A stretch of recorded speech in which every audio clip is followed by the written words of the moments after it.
Hey, what's up, everybody? This is your boy Kenny, and this is Greenleaf Season 2, Episode 7, Born to Trouble, as well as the mid-season finale, Episode 8, and the Sparks Fly Upward. Man, these last two episodes of the season, and it will be returning in August as well. I also want to mention that the Have and the Have-Nots that come back on June 20th, as well as Queen Sugar. And I think Queen Sugar is going to have a two-night premiere on the 20th and the 21st of June. So, yeah, the wheels are turning, and we're about to get back to Have and the Have-Nots and Queen Sugar. So I'm all here for it. But I can't wait for Greenleaf to come back, because the mid-season finale was awesome. Oh my God, that season finale literally had me on the edge of my seat the entire time, and it was great. But let me get started because I'm gonna go through I'm gonna go to episode 7, and then I'm gonna get into the mid-season finale. Again, due to my illness, I had to combine them both. So, definitely gonna do this for your enjoyment. So let me get started. In episode 7, Born to Trouble, Grace is having this bad dream where she's in a car, and she's in a car with Sophia, like in the beginning of season 1 when they're being driven to the Greenleaf mansion. Well, she's in the car with Sophia, and then the next thing you know, she looks to her side, Sophia's no longer there, and Mac is driving the car. She immediately wakes up. So it's like she's still on this collision with Mac. Like her soul and her spirit can't rest knowing that Mac is still out here and that he could hurt another child. So we actually see after that when Grace wakes up that morning, she meets up with Lady May and the Bishop, and she starts asking questions about were there other programs within the church that Mac could have used to pay out the victims and everything. And Lady May is just not here for it. She's pretty much saying that, look, this is the anniversary of your sister's death. I do not want to talk about Mac, and I don't want you to continue to let this drive you mad. So she pretty much just says that, look, you need to be focusing about Faith and not about him, and just kind of brushes her off. Well, while Lady May and Mac when Lady May and the Bishop are in the car, she gets a call. Guess what? It's Mac. He mentions that today is the day of a face memorial, and I want to pay my respects, and Lady May was just like she's mad, and like she just hangs up on him, because it's like Mac is literally carrying on as if he did nothing wrong. Like, in his mind, he has done nothing wrong. So May hung up on him, and we actually see that Mac is there with his new girlfriend. I think her name is Louise. If I'm wrong, correct me in the comments. But she starts buttering him up like, you know what? Don't even worry about it, baby. You're a good man no matter what that old bag says. You are a good man, and don't let nobody tell you different, and I love you, and all this, and I'm like, wow. So he done got old lady wrapped around his finger, like she is in love with Mac. But it's gonna get even crazier later, so let me move on. Next, we see that Grace is meeting with a detective. They are about to throw Mac's case out because the judge pretty much is saying that because they don't have any witnesses and no one's willing to come forth and testify, this case is pretty much like a straight null and void. But the detective says that but the detective lets her know that, look, I'm on your side here, but we may have a break in the case, but because she said when we actually profiled Mac, we profiled everyone that he had interacted with, and the one person they weren't able to get to was this girl named Michaela, who's 16, who lives in the building that Mac used to live in. That real high-rise apartment that he had. That condominium. Her, and we met Michaela in season 1, and she says that she lives in Mac's old building. We need to get in touch with her to see if if Mac has done anything to her. And if we can get something on, on her, then we actually have a case. So we see that Grace is on it to find Michaela. Next, we actually go to Triumph. We see Skanks, Bishop Skanks, Jacob, and the secretary named Brittany. She's pretty much letting them know that, look, we need a large sum of money, and we need it fast, because if we don't get it, we're going to lose Triumph too. And she's like, maybe we need to give up the cruise, and we need to move some things around so we can still pay this money to keep Triumph 2 going. And Bishop Skanks is very full of himself. It's like, oh no, we're not doing none of that. We're not going to worry about it. God's going to work this out. Don't even worry your pretty head about that. I know you upset, but, everything's going to be fine. And then we actually see when he's walking her out, he kind of was giving me that energy that, yeah, something going on between him and the secretary, that, they done rolled in the hay a few times. I could be wrong, but that's what I got. So, pretty much,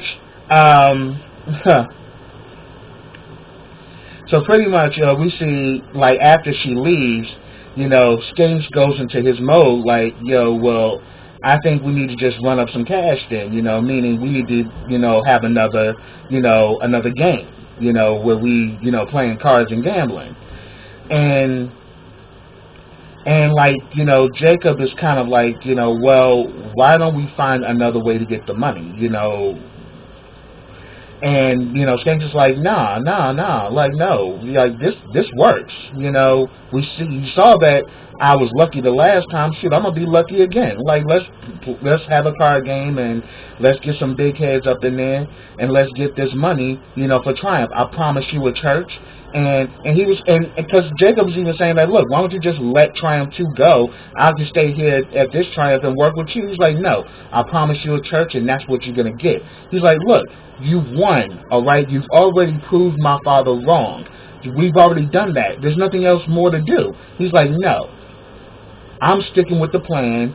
We're going to get this game, and we're going to get this money, because Basie don't lose. Basie wins.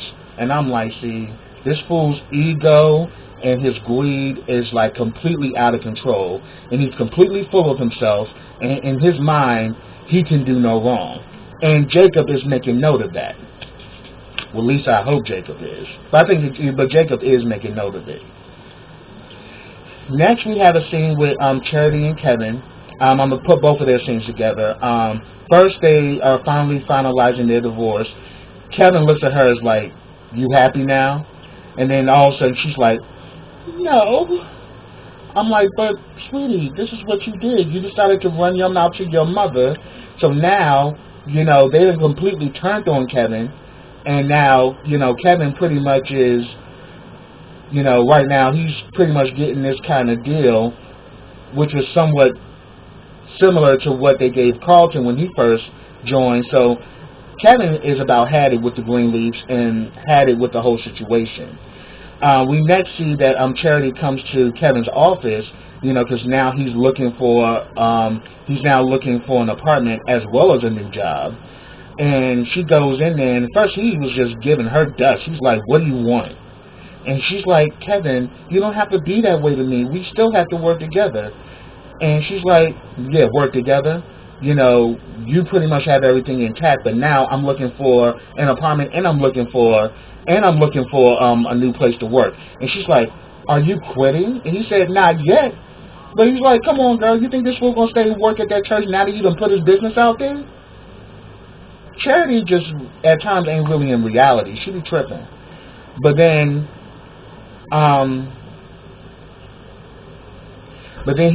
she mentions Faith's memorial, and he's like, look, no disrespect to her, but I don't want to go.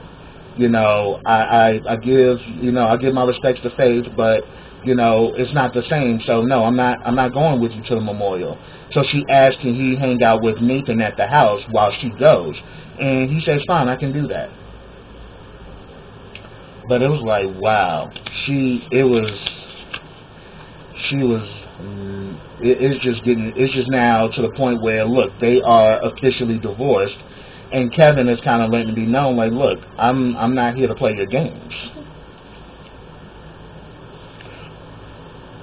Next, we actually have a scene where Grace finally meets up with Michaela, the girl that lived in Mac's building, and she speaks highly of Mac, you know, and, you know, she pretty much tells Grace that he has never been inappropriate with her, and that he's always been there for her every time her mother would go off, you know, because her mother's on meds, and her mother loses her cool, you know, often. So, you know, because I think her mother's bipolar.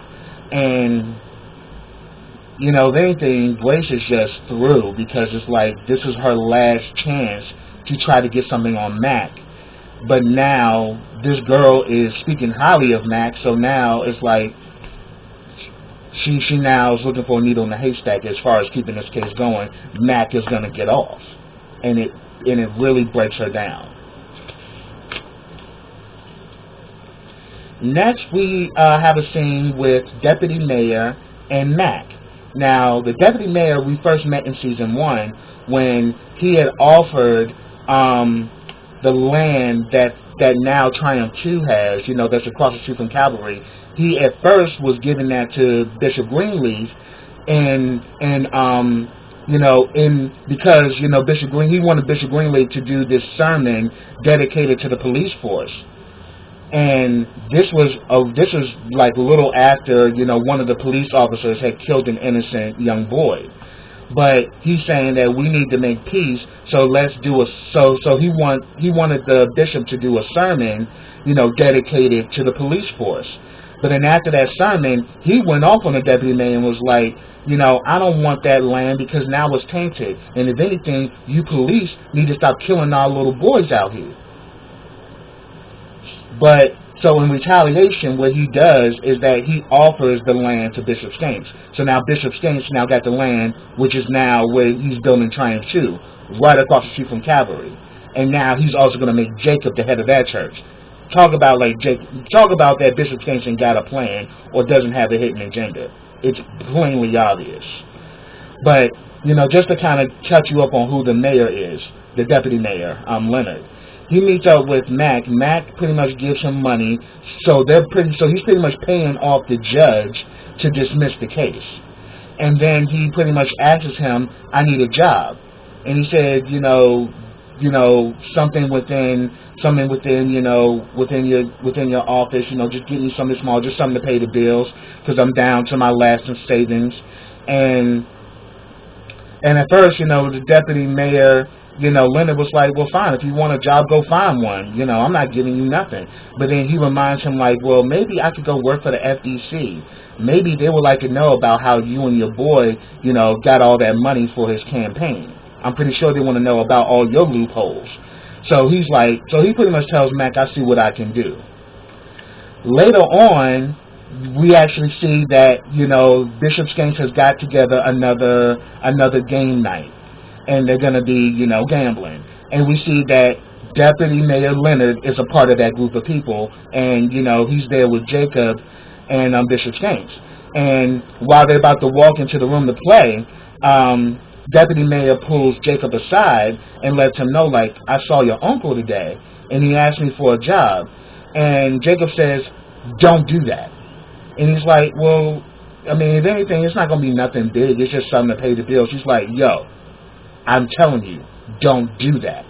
But he said that, look, you know, it's nothing big. I mean, it's like the Christian thing to do. And he's like, Christian thing to do? He jacked Deputy Mayor Leonard up and let him know, like, are you kidding me? Tomorrow, I'm going to pay respects to my sister who took her own life because of what Matt did to her.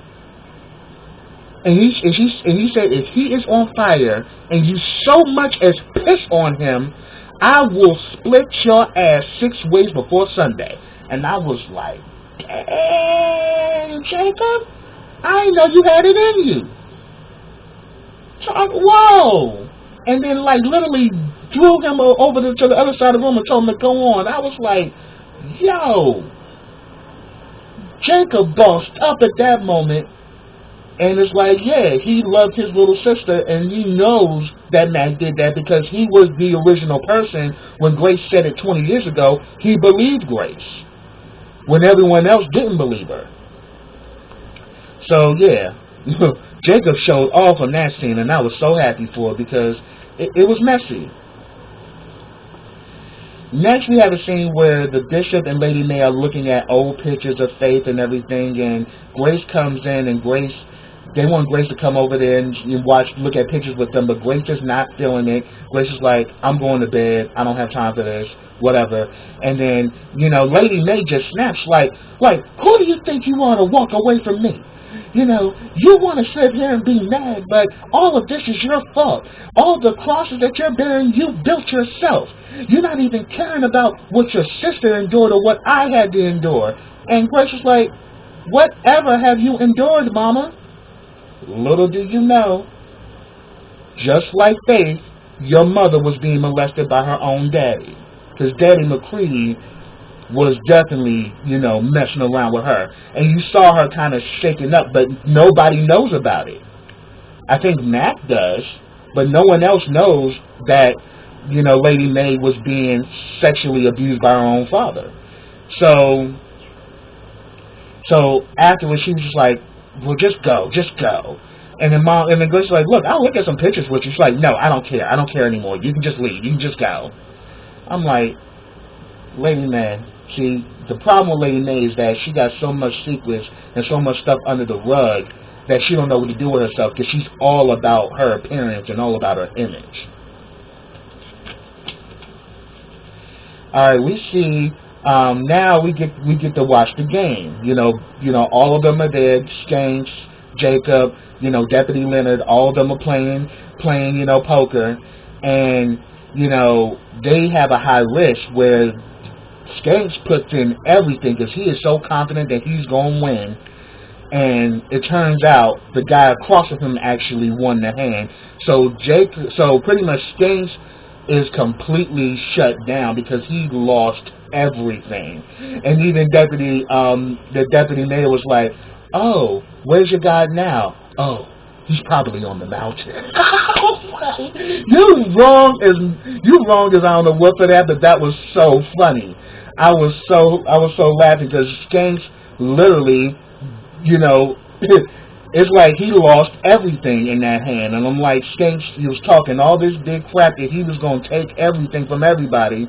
Because the hand before that, he won. But then when they played the next hand, he risked everything and lost everything. So afterwards,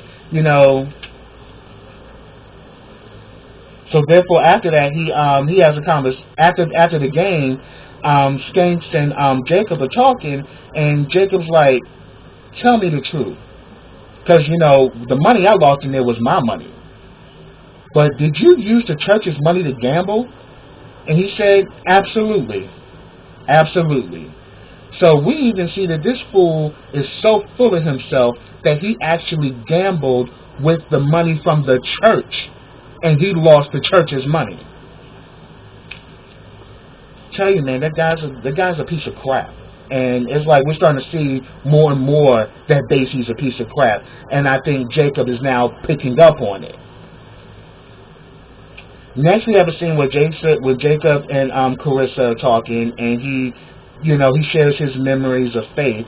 That Faith was one person that believed in him and said that my big brother can do anything he sets his mind to. So she was one person that believed in him. So losing Faith was a big deal to him. So we actually go to Faith's memorial service. Everybody's there. Then we have like this little quick scene with after the service, Zora and Sophia talk, and Zora is being very nasty to Sophia. Sophia's like, look, I'm sorry about what happened tonight. Where I kind of was upset at the fact that you didn't want to go bowling and all of that, and I'm so sorry about what happened on my birthday. And then Zora's like, well, it's fine. It doesn't matter. It's okay. I'm over it. Yeah, sure. And I'm like, Zora, you're the one that was wrong. And you got another get an attitude with her and to be smug like that? That's why I say Zora's a mess. And we're going to see later on how much mess Zora is really in. because she's really nasty, and she's real messy, just like her daddy. Because Jacob can be messy as well, and we saw that from season 1, that Jacob can be messy. And we see that Zora takes on that same trait, just like her daddy. She's a real messy individual. But yeah, that really made me mad. I'm like, girl, really? You don't get smug with her when you're the one who disrespected Sophia on her birthday, making it all about Isaiah. It wasn't about Isaiah. It was about Sophia. But anyway, let's move on. Then we have a quick scene with Aaron and Kevin, and within this scene, Kevin has baby Nathan, and he sits down and actually watches the game with Aaron, and you can tell that they both are looking back at each other. It is so evident that they got some chemistry going between them. So I'm like, okay, Charity, you pretty much, set this up. So now he got somebody who's into him. And we kind of see that Kevin is kind of looking at him too with that eye. And I'm like, ooh, okay, I see y'all. I see it. I'm like, okay. But I'm like, but at the end of the day, just don't do it just remember y'all in the bishop's house. Next, we actually see, we have a scene with Mac. He orders flowers online, and, his girlfriend, I think her name's Louise again, she becomes suspicious, and she starts going, while he goes to the bathroom, she starts going through his pockets or whatever and finds his phone, and he sees that this unmarked person keeps texting him, and she's asking, who is this? And he says, oh, it's Sophia, she's having trouble with her mother, and she reaches out to me, and it's like, it's nothing big, don't worry about it. And, it's just like, girl, here it is, you being all suspicious of him, but yet you still there. So, something ain't right with that. But we also see that prior to that, he was actually ordering and then afterwards we see that he finished ordering some flowers. We don't know who he's ordering flowers for, but later on we find out because after Faith's memorial service, they all go back to the mansion. They have food prepared and they're going to eat as a family. And then, they see this bouquet of flowers sitting there on the table. And as Grace goes to open the card, she sees that it's from Uncle Mac, and she immediately flips and tells Sophia, stay with the family. She grabs one of the security trucks and she zooms out of there. And that's where the episode ended. So it's like, yeah, Mac is still, in his own way, mocking the fact that he got away with it. Because you're going to send flowers to them, knowing that they know that what you did to Faith, and knowing that they're still shaken up by her loss, and you would send some flowers. Like, you really trying it. So, Grace was not having it at all. Which brings us to the season finale episode, and the sparks fly upward. Grace is driving like a mad person in this truck, and next thing you know, we see that a deer jumps up in front of the car, which makes her have this really bad accident. And it was a bad one. But Grace is okay. She wasn't harmed, but the car was totaled, and she saw that the deer was okay. She gets out the car and she calls Darius, who's actually played by Rick Fox. He's there, to be an aid to her, and he ends up taking her back to the Greenleaf mansion. Next, we see that they arrive at the Greenleaf mansion. The bishop and Lady May are really just kind of like giving him like this smug look, because Darius said that your daughter was lucky that that with that kind of accident nothing happened to her. And the bishop's like, we don't believe in luck. He's like, okay, well, I will say this: there's a guardian angel that's looking over her, and he says, okay, we'll agree to that. But but the bishop and the Lady May did not want Darius there. And, he even talked to Sophia, and he was like, hi, Sophia, happy belated birthday, by the way. And she says, thank you. And so him and Sophia connected pretty cool, and all of a sudden he looked around, he's like, nice house. And, you know, all of a sudden Lady May's like, you know, we don't want to keep you. And I'm like, they're just so mean and messy. And he's like, yeah, you're right, I need to go. So he kisses Grace, and Sophia walks him out. And then afterwards, you know, Grace is okay. You know, she wasn't harmed. She just got a little bruised and she was a little shaken up. But then her parents let her know that, you know, Sophia was worried sick about you, and we knew where you were going, and we thank God that you didn't get all the way there. And then the bishop was like, yeah, maybe that deer was God's way of stopping you. Be advised. Next, we have a scene with Grace and Sophia literally goes off on Grace, and she's saying that, look, you are beginning to stress me out. You know, I need you. What if something happened and you would have died? Then where was that going to leave me? And she's like, look, Mom, you need to let this go. Let it go, please. And she's saying that, look, I wish I could, but hey, maybe this is my cross to bear. And she's like, yeah, and now you're becoming my cross to bear. And she's like, Mom, I need you. You need to cut this out. I can't take this anymore. And, you know, we see that Grace and Sophia have a moment, but Sophia was like letting her know, like, look, you need to cut this out and let it go because it's driving you crazy.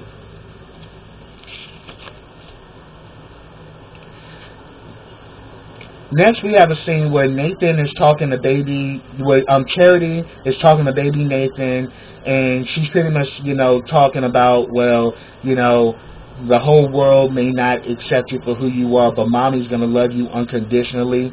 So I'm thinking, like, are you trying to say that baby Nathan's going to be gay just like his daddy? That may not happen. You know, just because one parent's gay don't mean the child is going to be gay too. But anyway, it could also be the fact that, look, you know, but due to the fact that he has a gay father, yeah, he probably will be getting a lot of, you know, hate and a lot of, you know, tension from other people. But she says, but just know that mommy loves you for who you are on the inside. Mommy loves the true you. And then she gets a call, and it's from Jabari. Jabari wants her to come to Nashville, you know, the next day, you know, and that he has a group from LA that's coming in, and he wants her to do some songwriting with them. The question is, what kind of group is it? Is it a gospel group or a secular group? Because I'm thinking that he's probably going to try to get her into doing secular music. That's my opinion, you know, or pretty much my hypothesis. I could be wrong, but I'm thinking that's where it's going to go. He's going to be leading her away from gospel and going to have her doing more secular music, and that's what I think where she's going to lose her way. But she agrees, and she says that, look, let me see what I can do. Let me see what I can work out. And then next, we get a scene with Jacob and Carissa. And Jacob has told Carissa everything about the poker games and all that.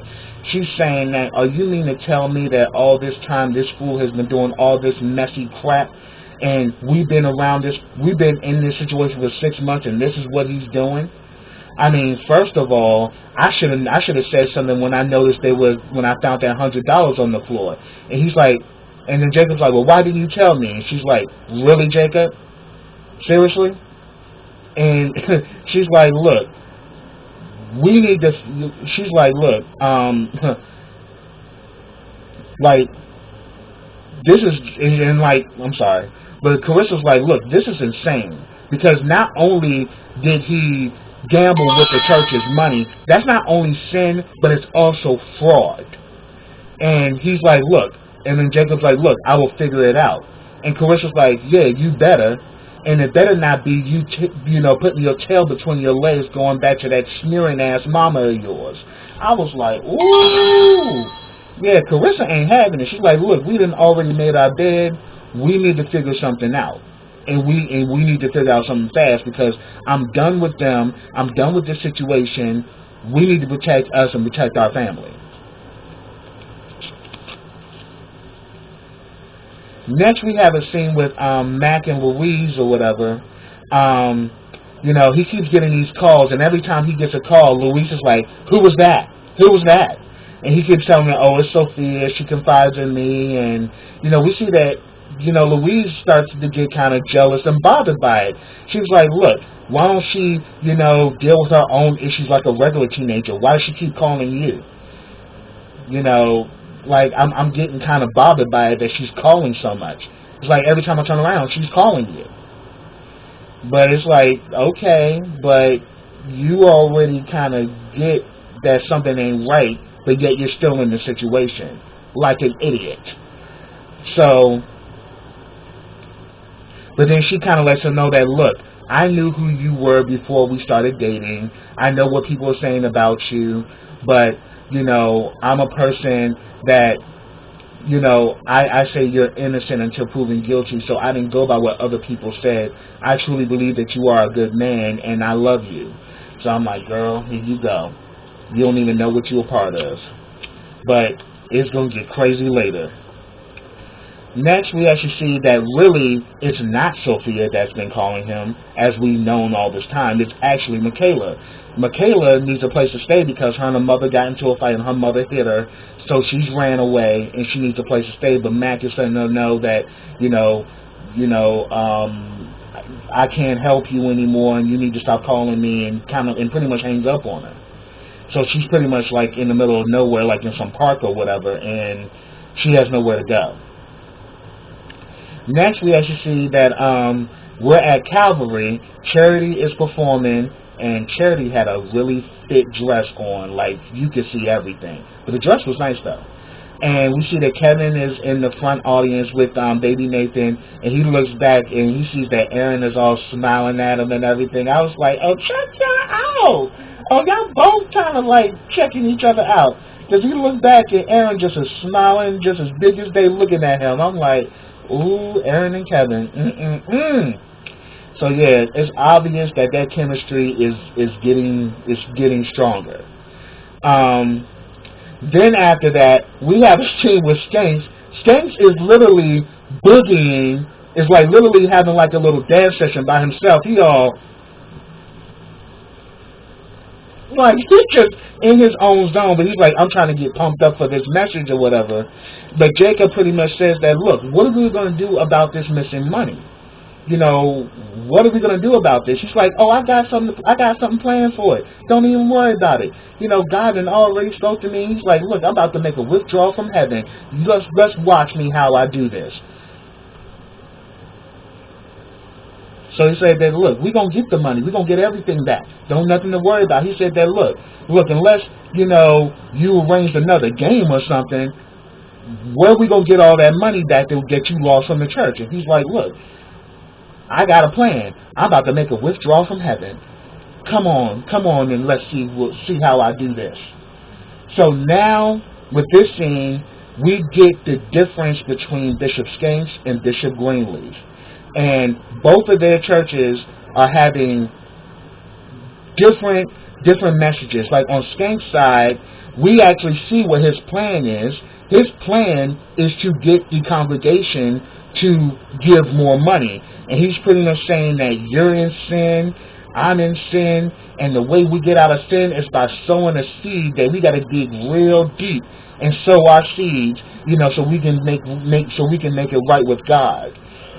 And Jacob and Carissa's looking at this, and they are disgusted because they're really seeing how much of a snake Bishop Skanks really is.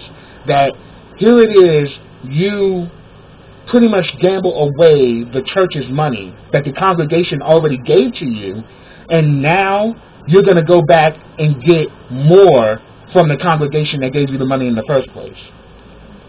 So that was your plan, to rob your congregation, getting them to give more money when you gambled the money that they gave away. But on Greenleaf's opposing side, at Calvary, Bishop's message is that, it's all good to, it's all good to sow seeds and all that, but no, God has something for you, and God never stops giving. So he's giving a complete opposite message of what Skanks is giving, when he's saying that God has a plan for you, God walks right beside you, and God always is a cheerful giver. So I was like, yeah. So we're really starting to see who's really with God and who's not with God. So pretty much, after service, Jacob and Clarissa have a conversation. He's like, look, I have a plan. Because, like, Carissa's like, I'm not going to be in this church another moment. I'm not going to be a part of this. I'm not going to be a part of Skanks and his BS. And then she says probably Tasha is like, she's kind of probably with him. They probably Bonnie and Clyde. But from the list of Tasha really ain't with it. But I think he probably be manhandling Tasha so Tasha knows her place. But that's just my hypothesis. I could be wrong. But, Jacob lets her know that, look, I have a plan, but it costs a lot of money. Clarissa pretty much said that, look, money is cheap. Freedom is expensive. So what's your plan? Because she wants to be free from Skanks altogether. Next, we have a scene with Sophia and her new little boyfriend Roberto. They're at Calvary, and they have this baby lamb, and they meet up with Grace. Grace lets her know that they're having dinner tonight with Darius, and she's like, okay, great, and she kind of lets her mother know, drive safe. And Grace was like, I'm like, hey, Grace, you did it to yourself, so you can't be mad that Sophia called you out on that. But it's really cool that Sophia and Roberto is very respectful too, and he's a really nice guy. So we actually see that him and Sophia have become very close. Next, we have a scene with Kevin and Charity. Charity she goes to Kevin's office and she asks him, can I go to Nashville? I'm going to be leaving in a few hours, but I'll be back, sometime next week. But then she lets him know that, look, you can stay at the house, and I know you're still looking for an apartment and all that, but you can kind of like stay at the house. And he was like, look, if it's okay with your mother, it's fine. So go ahead and pursue your dream, do what you got to do. That works out for me.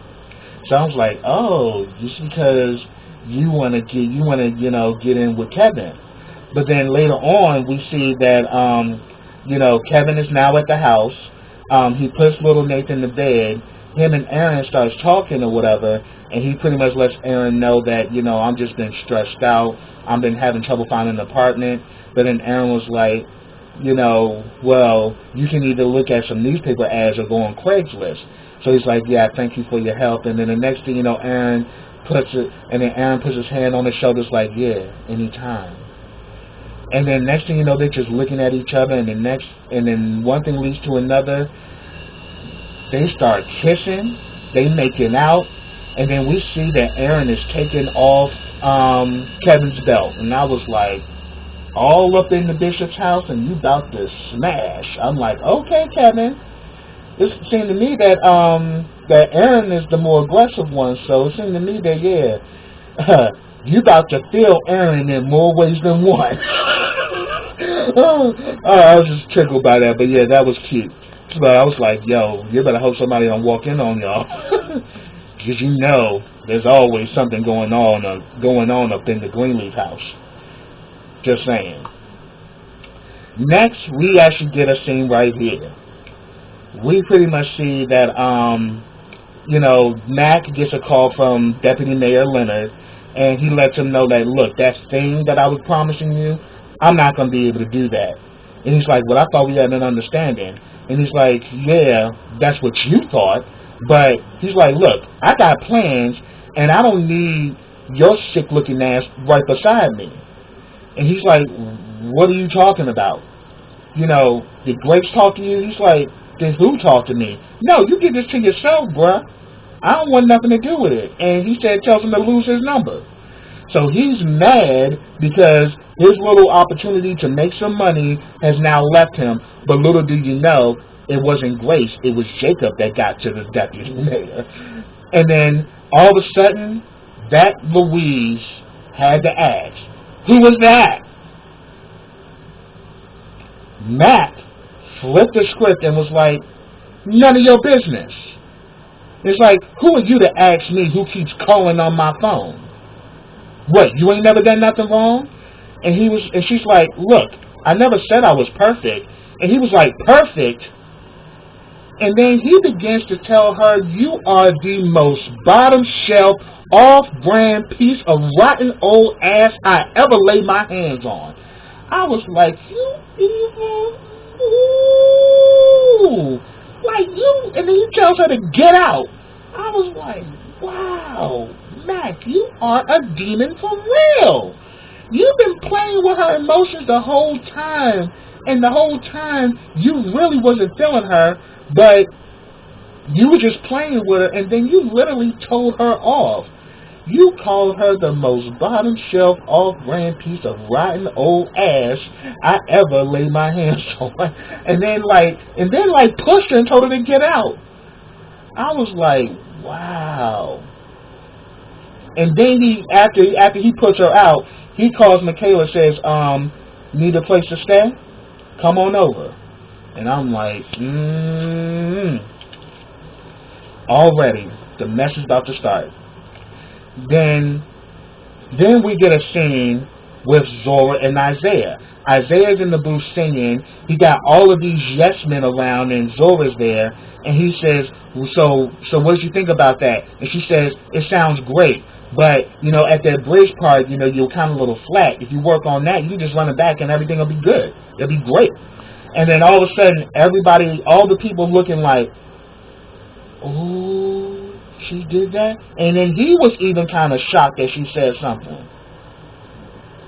And it's like all of them kind of stopped, and then it just made Zora feel like, yo, what's going on? Did I say something wrong? The next thing you know, we see Isaiah comes out of the booth, literally grabs her by her arm, is like, let me talk to you for a minute, and literally drags her out in the hallway, and he begins to talk to her and is like, don't do that.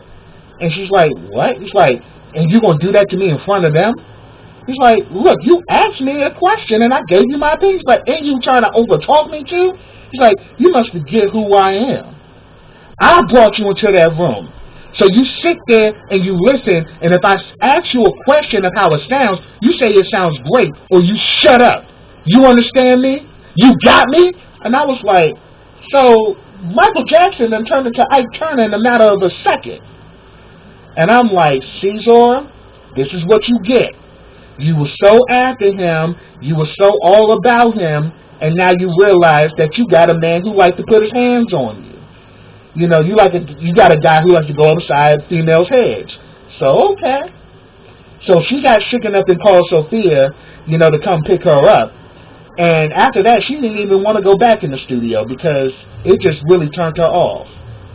But I'm like, hey, this is what you made this bed, now you gotta lie in it. So either you get away from him, or eventually he is gonna start messing you up. Cause I was just like, oh really? Ooh. Like, oh, really? That's how we feel? One minute we thinking we getting gospel Michael Jackson, and he literally turned into Ike Turner. Real fast. I was like, okay, Zora, you got one on your hands now. We're gonna see how you gonna play this one out. Next, we actually see Daisy and Jacob. Jacob has now got a plan. His plan is that, look, we pay the debt of Triumph, and in return, you give us the deed to Triumph too, and you don't go to jail. And then Skanks is mad. He's like, oh, look who got a nutsack now. Oh, now you gonna do this to me after all I've done to you, after all the greatness that I've put you in, and you gonna do me like that? And he said that, how you gonna get the money anyway? How you gonna get the money to bail me out as well as run a church? Where your money comes from? He said that, well, actually, my parents gave me and my wife a wedding dowry, once we got married, and it's a lot of money.